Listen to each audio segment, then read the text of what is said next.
I know you weren't all together when the photos were taken, but what do you think? What was your reaction when you saw the cover? What does it say to you?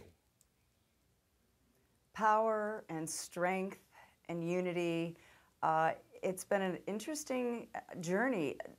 None of these women, I didn't know any of them when this journey began, and I had high hopes that we would be able to empower the women that were too afraid to come out early on in November.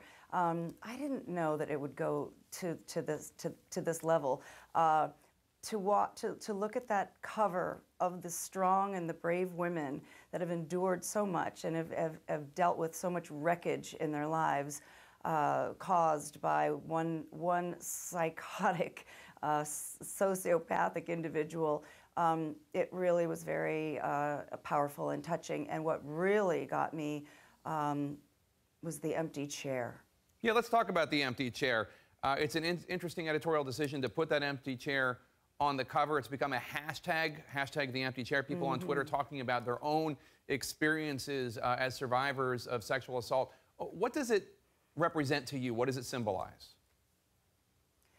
Well, it symbolizes for me that I hope that that chair stays empty.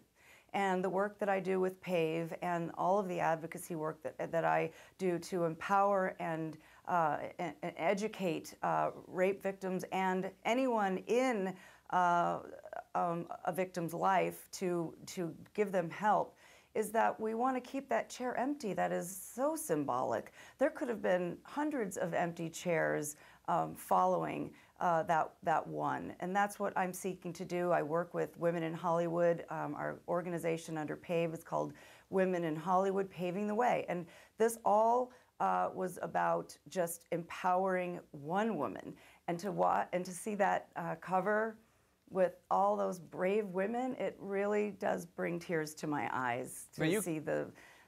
You came forward with your experience a decade ago during that civil lawsuit against Cosby that was settled for an undisclosed sum. It really wasn't until a male comedian, Hannibal Buress, started talking about Cosby as an alleged rapist that this became a major story. You wrote about this in the Washington Post last November, but tell us how it makes you feel that it wasn't until a man started talking about this that the rest of us started paying attention. Well, how ironic is that? Yes, that is true. Back in 2005, I found out about Andrea Constand's civil lawsuit, and I was living in Arizona, minding my own business after many years of sitting in silence and darkness and shame. And I made a decision that year to not sit in silence anymore and to push forward. Unfortunately, we had 10 years of more silence.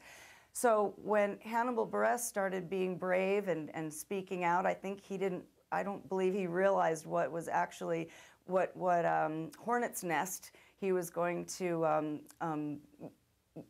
poke at. Yeah. But it was that, and it was also the perfect storm with social media.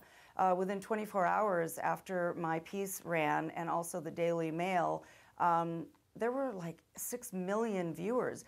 We didn't have that in 10 years ago or 28 years ago. So I'm really grateful to the media and for public attention on this issue. It's a humanitarian issue. It has to be dealt with, and I think we are.